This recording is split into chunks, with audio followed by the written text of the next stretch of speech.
संत शिरोमणि आचार्य गुरुवर श्री विद्यासागर जी महाराज की जय। नवाचार्य श्री समय सागर जी महाराज की जय। आराम योग प्रणेता पूज्य मुनि श्री प्रणम्य सागर जी महाराज की जय। ओम अरहम नमः। स्वाध्याय प्रेमी बंधुओं, युग श्रेष्ठ आचार्य भगवान श्री 108 विद्यासागर जी महाराज के सरस्वती पुत्र अभीष्ट ज्ञानोपयोगी प्राकृत विज्ञ अरहम योग प्रणेता मुनि श्री प्रणम्य सागर जी द्वारा रचित नई छड़ारा का अनूठा स्वाध्याय गुरु आशीर्वाद से सतत जारी है। हमने प्रथम ढाल में पंच परावर्तन के वर्णन को डिटेल में जाना। ढाल 2, जिसमें सम्यक दर्शन का प्रैक्टिकल स्वरूप मुनि श्री ने बड़े ही सरल और सुंदर तरीके से समझाया है, जिससे हमारे अंदर देव शास्त्र गुरु के प्रति श्रद्धा और दृढ़ होगा। अब चलते हैं नई छड़ाला द्वितीय ढाल की कक्षा की ओर। ओम नमः सिद्धेभ्यः। ओम नमः सिद्धेभ्यः।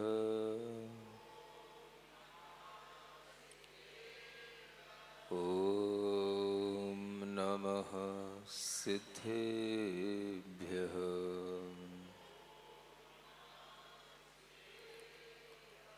तीन लोक में चार हैं, मंगल शरण व श्रेष्ठ, अरहत सिद्ध व साधुगण, धर्म जैन जग ज्येष्ठ, तीर्थंकर जिन देव की, जिन वाणी को ध्याय, सार्वधर्म संक्षेप से, कहूँ चित्त हुलसाय। देवादिदेव आदिम तीर्थंकर श्री आदिनाथ भगवान ने की, वर्तमान शासन नायक श्री वर्धमान महावीर भगवान ने की, परम पूज्य आचार्य गुरुवर श्री विद्यासागर जी महाराज की। मौन एक सबसे बड़ी कलह को दूर करने वाली चीज बताई गई। आचार्य अकंपन महाराज ने सोचा, राजा आ रहा है, मंत्री आ रहे हैं, और हमने पता है उनके नेचर के बारे में, इतना बड़ा समूह है, कहीं किसी से कुछ पूछ बैठे, कहीं किसी ने कुछ कह दिया, कुछ हो गया, गलत हो जाएगा। तो सारे संघ ने आज्ञा मान ली। राजा आए, सबको उन्होंने देखा, मंत्रियों के साथ आए, मंत्रियों ने भी सब मुनि महाराजों को देखा, दर्शन किया, आगे बढ़ गए, सब अपने आत्म ध्यान में बैठे रहे। राजा बड़ा प्रसन्न हुआ, देखो कैसे साधु हैं, केवल आत्म ध्यान आत्म चिंतन में रह करके अपनी आत्मा का कल्याण कर रहे हैं। राजा के मन में ये विचार आ रहे हैं, और मंत्री के दिमाग राजा को सनकाने के चल रहे हैं, राजा के दिमाग को बिगाड़ने के चल रहे हैं। तो मंत्री क्या बोलते हैं वहां से निकलने के बाद, देखा राजन, मैंने आपसे पहले ही कहा था, ये सब नंगे साधु होते हैं, ये सब अज्ञानी होते हैं, मूर्ख होते हैं, कुछ जानते नहीं हैं, इसलिए मौन रख के बैठे रहते हैं। इसलिए देखो, आपने किसी से बात भी करने की इच्छा की तो कोई बोला नहीं, और सब अपने में चुप रहे, इन्हें कुछ आता जाता नहीं है। यही तो मैं आपसे कह रहा था। ये बातें किसने की? थिंकिंग अपने अपने भीतर राग द्वेष के कारण से दिमाग में आती है। जिसके अंदर द्वेष है, नेगेटिविटी है, उसके अंदर नेगेटिव थिंकिंग आएगी। जिसके अंदर द्वेष नहीं है, पॉजिटिव है, उसके अंदर सकारात्मक भाव आएंगे। एक ही दृश्य है। राजा कह रहा है कितनी अच्छी बात है, ये सब अपने आत्मचिंतन में लीन है, और वो मंत्री कहते हैं ये सब मूर्ख हैं, बोलना नहीं जानते, इसलिए बोल नहीं रहे हैं, इसलिए मौन लेकर के बैठे हैं। राजा ने उनकी बातों को सुनकर के भी ये समझ लिया कि इन मंत्रियों के अंदर कहीं ना कहीं इन मुनियों के प्रति द्वेष है, और ये द्वेष अच्छा नहीं है। ये किसी का लिए कुछ भी ना गलत भाव कर रहे हैं, ना कोई गलत कार्य कर रहे हैं, और फिर भी इनके प्रति इस तरह का विचार रखना। तो राजा ने मन में सोच तो लिया मंत्रियों की बात सुनकर के, लेकिन कहा कुछ नहीं, क्योंकि अभी कुछ कहेंगे तो बात बिगड़ जाएगी भाई। मंत्रिमंडल को भी संभाल के चलना पड़ता है, नहीं तो तुरंत ही कोई इस्तीफा दे दे। इस्तीफा देने से पहले सोचना तो पड़ता है कि इसका कोई ऑप्शन अपने पास है कि नहीं, तब इस्तीफा लिया जाए। तो राजा ने उस समय कुछ नहीं कहा, बात आगे बढ़ गई। राजा अपने घर पर पहुंच गया, अपने राजमहल में पहुंच गया। राजमहल में जाते जाते एक रास्ते में उन्हें मुनि महाराज मिल गए। अभी पहुंचा नहीं, पहुंचते पहुंचते रास्ते में उन्हें एक मुनि महाराज मिल गए, और मंत्री भी उस समय राजा के साथ में ही थे। और वह मुनि महाराज ने आचार्य की आज्ञा सुन नहीं पाई थी, क्योंकि वह आहार चर्या के लिए निकल गए थे और वहां से आहार करके लौट रहे थे। सुनते हो, जो संयोग बनने रहते हैं वो बन ही जाते हैं। अब जब वो मुनि महाराज लौट करके आ रहे थे तो उन मंत्रियों ने उनको देख करके, देखो महाराज, अपने राजन से कहते, राजा से, देखो राजा, ये हैं मुनि महाराज, ये लौट करके आ रहे हैं। कुछ उनके ऊपर देख करके हास्य किया, व्यंग किया, और कुछ जैन धर्म के प्रति उल्टी सी बात उन्होंने उनके कान में डाल दी। वो मुनि महाराज को बात सुनने में आ गई, और सुनते ही उन्होंने चारों को अपने सामने बुलाया और कहा, तुम में अगर ज्ञान है तो मेरे से शास्त्रार्थ करो, इस तरह से कमेंट्स मत करो। क्या ज्ञान है, तुम क्या सुनना चाहते हो, क्या जानना चाहते हो, मेरे पास बैठो। और राजा भी उस समय साथ में था, तो राजा भी रुकना पड़ा, राजा भी बैठ गया। चारों ने वाद विवाद किया, और उस वाद विवाद में उन मुनि महाराज ने, जिनका नाम श्रुत सागर मुनि महाराज था, उन्होंने उन मंत्रियों के मुंह बंद कर दिए और उनको परास्त कर दिया, और एक तरह से उन्हें कुछ न बोलने के लिए मजबूर कर दिया। अब श्रुत सागर जी की जीत हो गई। वो तो अपने गर्व में चले आए और आकर के अपने आचार्य महाराज से कहा, आज ऐसा ऐसा रास्ते में राजा और मंत्री मिले और हमने उन मंत्रियों का मुंह बंद कर दिया। अकंपन आचार्य को लगा, तुमने मुंह बंद नहीं कर दिया, तुमने संघ के ऊपर आपत्ति खड़ी कर दी। तो उन्होंने उनसे कहा कि आपके लिए जहां शास्त्रार्थ हुआ था, ये विवाद हुआ था, वहीं जाना और वहीं जाकर के आज रात्रि में कायोत्सर्ग करना। आज का उपसर्ग या तो आप झेलो, नहीं तो पूरे संघ को झेलना पड़ सकता है। ये उनकी दूरदृष्टि, दिव्य दृष्टि थी। श्रुत सागर जी पूरे संघ की रक्षा के लिए खुद गए और जाकर के वह रात्रि में उसी स्थान पर कायोत्सर्ग में स्थित हो गए। इधर मंत्रियों को राजा के सामने अपमानित होना पड़ा उन मुनि महाराज को लेकर, तो वो अंदर ही अंदर उबल रहे थे। उस अपमान का दंश उन्हें रात में सोने नहीं दे रहा। चारों ने रात में योजना बनाई कि चलो अपन रात में ही चलते हैं और इनके लिए कुछ बुरा करके आते हैं, और वे रात में ही उस संघ के लिए कुछ अनिष्ट करने के लिए निकल पड़े, अपने अपने हाथ में तलवार आदि लेकर के। और जब वो चले तो रास्ते में उन्हें वे श्रुत सागर जी खड़े हुए मिल गए। सबने कहा आपस में, अपन उनके पास क्यों जाएं? अपना अपमान तो इसी ने किया था ना, और यही यहां खड़ा है। अपन इसी का ही वध करते हैं और इसी से ही अपना बदला लेते हैं। सबके प्रति अपने लिए कोई बदला लेने की भावना नहीं है। तो वह जो चारों मंत्री थे वो चारों एक साथ आए थे, और वह रात्रि में उन मुनि महाराज को अकेला देख करके उनके ऊपर अपनी तलवार चलाने के लिए तैयार हो गए। सुन रहे हो? मुनि महाराज कभी भी विरोधी हिंसा नहीं कर सकते। विरोधी हिंसा समझते हो? सेल्फ डिफेंस में कभी उतर नहीं सकते। तुम मेरे ऊपर वार कर रहे हो तो हम भी अपना बचाव करने के लिए तुम्हारे ऊपर कोई वार करें, ये मुनि महाराज का कार्य कभी होता ही नहीं है।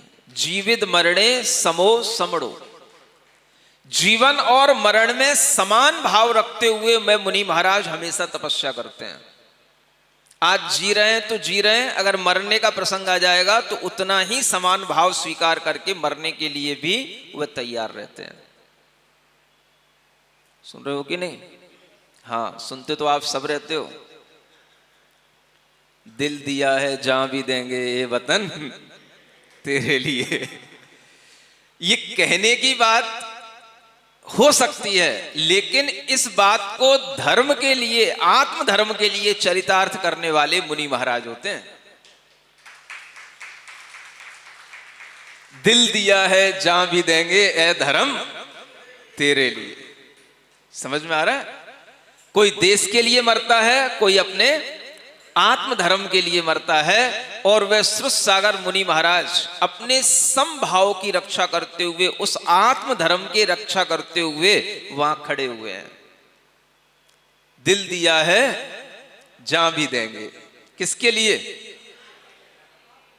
अपने आत्म धर्म के लिए, अपनी समता को बिगड़ने नहीं देंगे। अब जब उनके ऊपर इस तरह से वार हुआ और उस समय पर, उस रात्रि में कोई भी उनका रक्षक नहीं था, लेकिन हर जगह पर देव लोग भ्रमण करते रहते हैं। ये मैं आपको बता रहा हूं। कोई भी एकांत स्थान हो, शमशान हो, या कोई बड़ा प्रचलित प्राचीन मंदिर हो, देव लोग हमेशा आवागमन हमेशा किए रहते हैं। अगर कभी किसी प्रकार से कोई ऐसी घटना घटती है जहां पर धर्म रक्षा का कोई भी भाव उन्हें करना पड़े, तो उसमें वो पीछे नहीं रहते। शमशान था, जंगल था, वन में वन रक्षक देव भी होते हैं, और वह वन रक्षक देव ने आकर के उन सबकी तलवारों को ऐसे कील दिया कि वह जैसे ऊपर उठाए थे वैसे ही उठाए रखे रह गए। जब उनकी तलवारें कीलित हो गईं, रात भर उनकी तलवारें कीलित बनी रहीं, उनके हाथ ऐसे के ऐसे ही रह गए। सुबह जब लोग निकले, देखा, तब वो दृश्य देख करके सारी जगह चर्चा हो गई, और वह चर्चा राजा के पास भी पहुंच गई। और जब राजा ने भी आकर के देखा कि ये चारों मंत्री इस तरह से कीलित हैं, तो वे देख करके दंग रह गए। अब जब इस तरह से वातावरण बन गया, तब उन मुनि महाराज ने अपना ध्यान हटाया। उन्हें तो सुबह तक के लिए ही अनुमति थी। वो अपना ध्यान छोड़ करके, कायोत्सर्ग छोड़ करके अब अपने संग में जाना चाहते थे, लेकिन जैसे ही उन्होंने देखा यहां का वातावरण ही कुछ और है, तो वहां से सब जगह से ये आवाज आ रही थी कि देखो, इन दुष्ट मंत्रियों ने मुनि महाराज को मारना चाहा, मारने के लिए तत्पर हुए, और इन दुष्ट मंत्रियों ने ऐसा यह घिनौना कृत्य करना चाहा, लेकिन कोई देव ने आकर के इनको कीलित कर दिया। तो मुनि महाराज को लगा कि यह किसी देव के द्वारा किया हुआ कार्य है। तो मुनि महाराज चाहते तो उसे वैसे ही छोड़ के जा सकते थे, लेकिन उनके मन में भाव आया कि अगर किसी देव ने मेरी रक्षा के लिए ऐसा कार्य किया है, तो मेरी रक्षा तो हो गई, धर्म की रक्षा भी हो गई। अब इनको छोड़ दिया जाए। जो कुछ था वो सामने आ गया, इसलिए उन्होंने देवों से कहा अब इनको छोड़ दिया जाए। और जब मुनि महाराज ने देवों से ऐसा कहा, तो उन देवों ने जो कीलित कर रखा था उनको छोड़ दिया। मुनि महाराज अपने संग में चले गए, लेकिन उन चार मंत्रियों का ये दुष्ट भाव पूरी प्रजा में रोष का कारण बन गया। राजा के लिए भी ये भाव उस राजा के अंदर रोष का कारण बन गया कि मेरे मंत्री इतने धर्म विरुद्ध हैं और उन राजा ने उन चारों मंत्रियों को अपने पद से भ्रष्ट करा करके, उन्हें हटा करके उन्हें देश निकाला दे दिया और उन्हें अपने नगर से बाहर कर दिया। इतना बड़ा अपमान उन मंत्रियों को झेलना पड़ा और वह जब उस देश से निकल गए, तो देश निकाला का मतलब जो राजा का राज्य है उस राज्य से वह बाहर निकल गए और वह घूमते घूमते हुए मंत्री चारों के चारों कहां पहुंचे? हस्तिनापुर पहुंचे। सुन रहे हो? हस्तिनापुर में क्या था? वहां का राजा महापद्म, वहां का राजा अलग था। वह महापद्म राजा के पहले एक घटना घट चुकी थी कि वह राजा महापद्म के दो पुत्र थे, एक पद्म और एक विष्णु, और वह अपने छोटे पुत्र विष्णु के साथ में दीक्षा लेने के लिए निकल गए थे। इसलिए उनका बड़ा पुत्र पद्म राजा वहां पर राज्य करता था। ये वहां पर पहुंचने से पहले की घटना ये हो चुकी थी। पद्म राजा के राज्य में इस तरह से उनके पिता और भाई दीक्षित होकर के जा चुके थे, और वही दीक्षित पिता और भाई में जो भाई का नाम उनका विष्णु था, विष्णु कुमार, वह विष्णु कुमार एक किसी विशाल पर्वत पर तप करते थे और तप करते करते उन्हें विक्रिया रिद्धि की प्राप्ति हो चुकी थी। इधर जब वह चारों मंत्री घूमते घूमते राजा के पास तक आए, तो उन्हें पद्म राजा ने उन्हें किसी भी तरह से उन्हें आश्रय दे दिया, क्योंकि उस समय मोबाइलों का जमाना नहीं था, किसी को पता नहीं था ये कौन है क्या है। उन मंत्रियों ने अपनी कुशलता से राजा के समक्ष अपना इंटरव्यू दिया और राजा ने जो है उन्हें अपने पास में सह मंत्री के रूप में रख लिया। एक दिन उन मंत्रियों को धीरे धीरे समझ में आया कि इस राजा को एक पड़ोसी राजा परेशान करता है, जिसका नाम सिंहबल था, और वह राजा आए दिन चढ़ाई कर देता था। ये राजा पद्म उससे परेशान रहते थे। तो इन चारों मंत्रियों ने विचार किया कि राजा को अगर अपने विश्वास में लेना है तो एक बहुत अच्छा मौका है। तो इन चारों मंत्रियों ने उस सिंहबल नाम के राजा को किसी भी तरह से अपनी युक्तियों से राजा के आश्रय से जो पद्म राजा था उसको बता करके उनकी सेना लेकर के उसके ऊपर चढ़ाई की और उनको पकड़ लिया। और पकड़ लिया तो वह सिंहबल को उनके सामने उपस्थित कर दिया। तो पद्म राजा बड़े प्रसन्न हुए कि तुमने मेरी बहुत बड़ी दिक्कत सॉल्व कर दी। राजा प्रसन्न हुए तो फिर क्या है, राजा ने कहा बताओ क्या किया जाए, तुम्हें क्या इच्छा है, तुम्हारी क्या मनोकामना है, मैं तुम्हें इच्छित वर देता हूं, तुम्हें जो मांगना है मांग लो। वो मंत्री चतुर थे, वो सब बली नमुची सबने कहा राजन अभी तो कुछ नहीं है, आपने मुझे आश्रय दिया है यही बहुत बड़ी बात है, जब समय आएगा तब आपसे मांग लेंगे, आपका वरदान हमारे पास में रखा है धरोहर के रूप में। यह घटना हस्तिनापुर में महापद्म राजा के साथ में इस तरह से घट गई। और कुछ महीनों के बाद, कुछ समय के बाद मंत्री जब उन हस्तिनापुर के राजा के आश्रय में रहने लग गए और राजा को उन्होंने अपने विश्वास में ले लिया, तो ये उन्होंने इतने समय में इतना बड़ा काम उन चतुर मंत्रियों ने कर लिया। मुनि महाराज का विहार सर्वत्र होता है। वह अकंपन आचार्य घूमते घूमते उज्जैन से हस्तिनापुर आ गए। सुन रहे हो, निमित्त नैमित्तिक संयोग ऐसे बनते चले जाते हैं। जब वह अपने संग के साथ इधर आए तो आने का समाचार सुनते ही उन चारों मंत्रियों को पता पड़ा ये वही अकंपन आचार्य हैं जिनके साथ ऐसा हो चुका है, और अगर ये यहां आएंगे तो जरूर कहीं ना कहीं हम लोगों के बारे में भी पता पड़ जाएगा कि हमारी ऐसी दुर्दशा उज्जैन के राजा ने की थी। हमें उस अपमान की फिर से स्मृति के कारण से फिर से उस अपमान का दंश झेलना पड़ेगा और ये सब बातें खुल जाएंगी तो ये हमारे भविष्य के लिए अच्छी नहीं होंगी। तो उन मंत्रियों ने उन मुनि महाराज के अकंपन आचार्य के आगमन का समाचार सुनते ही उस पद्म राजा से कहा, राजन, आपने जो मुझे कुछ दिनों पहले संतुष्ट होकर के एक वर दिया था, आज मुझे उस वर की प्राप्ति की इच्छा है। राजा कहता है, बोलो क्या चाहिए, कहां का राज्य चाहिए, क्या चाहिए? राजन, राज्य हमें चाहिए लेकिन हमेशा के लिए नहीं चाहिए। केवल 7 दिन के लिए आप हमें यह राज्य प्रदान कर दें, केवल 7 दिन के लिए। राजा ने सोचा, केवल 7 दिन के लिए, कोई बात नहीं। राजा ने 7 दिन के लिए उन्हें राज्य दे दिया और 7 दिन के लिए सब प्रकार के राज्यकार से विरक्ति लेकर के अपने एकांत में रहने लग गया।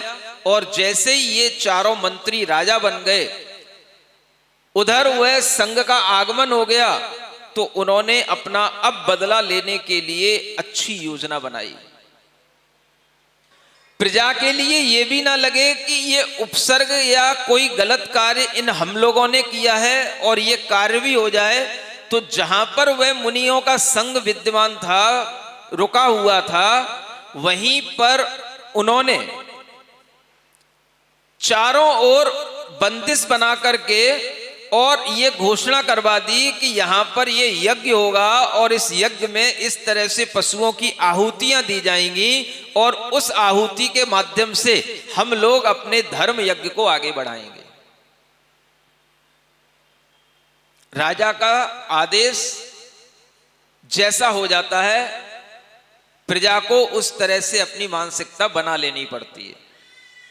मुनि महाराजों के लिए नाकाबंदी कर दी गई, तो अब नाकाबंदी हो गई। सुन रहे हो? प्रजा ने यह सोच करके कि यहां पर यह धर्म यज्ञ होगा इसलिए नाकाबंदी कर दी गई, कुछ स्वीकार कर लिया। राजा ने वहां पर यज्ञ स्वीकार कर लिया, यज्ञ को बढ़ावा दिया और वहां पर यज्ञ करना शुरू कर दिया। इधर मुनि महाराज सारे के सारे ये समझने लगे कि अगर ये नाकाबंदी हुई है तो कहीं ना कहीं ये हमारे लिए उपसर्ग के लिए हुई है। और उस समय पर राजा ने, उन्हीं बलि आदि राजाओं ने उन मुनियों को एक स्थान पर रोक करके और इधर से यज्ञ के बहाने यज्ञ करते हुए सारे यज्ञ करने वाले यजमानों को भी बुला करके, पंडितों को बुला करके यज्ञ के बहाने गंदी गंदी, बहुत ही दुर्गंधित, जिसमें सड़ान आती हो, दुर्गंध के कारण से जिसको कोई वहां पर टिक ना पाता हो, ऐसी दुर्गंध फैलाने का चारों ओर से एक प्रयास किया, धुआं फैलाने का प्रयास किया और एक घुटन का वातावरण चारों ओर बना दिया। सुन रहे हो? अब क्या करना है? उपसर्ग होना शुरू हो गया। घुटन का वातावरण राजा ने बनाने का पूरा मन बना लिया और प्रजा भी कुछ कुछ समझने लग गई कि ये कहीं ना कहीं मुनियों की नाकाबंदी करके उनके ऊपर उपसर्ग किया जा रहा है। अब क्या हो? कोई भी प्रजा में इतनी हिम्मत नहीं कि राजा के विरुद्ध कुछ कह सके। अब उस उपसर्ग को देख करके प्रजा के अंदर व्यथा तो उत्पन्न हुई, तो कई लोगों ने, कई श्रावकों ने ये नियम ले लिया, जब तक मुनि महाराजों का ये उपसर्ग दूर नहीं होगा तब तक मेरे भी आहार जल का त्याग है। सुन रहे हो? चतुर्दशी का दिन था ही, आज भी चतुर्दशी है ना। देखो कितना अच्छा संयोग है।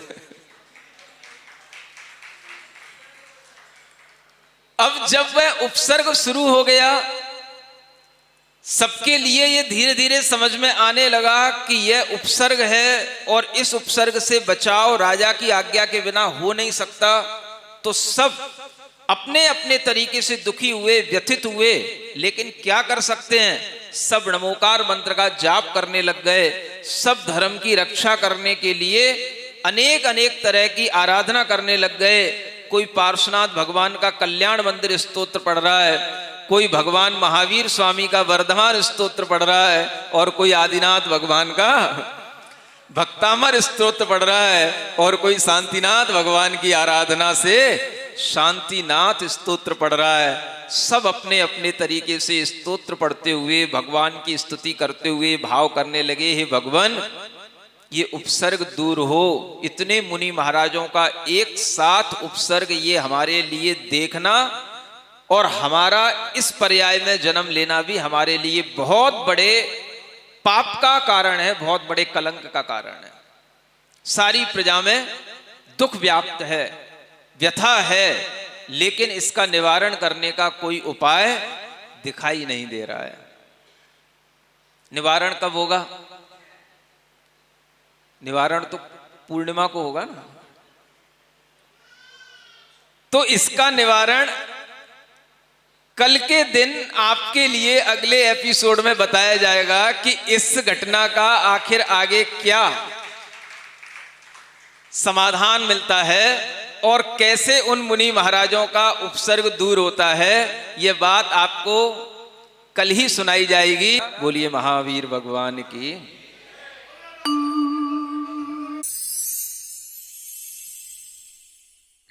सिरिजिणवाणी जग कल्याणी जग जन मदतम मोहरी जनमण हारी गढ़हर हारी जम जरा भव रोग हरि तिथ्य राणम दिव्य झुणिम जो पड़ई सुणई मय्ये धारई राणम सौख मणंतम धर्य सासद मोक्ष पदम पावई सासद मोक्ष पदम पावई।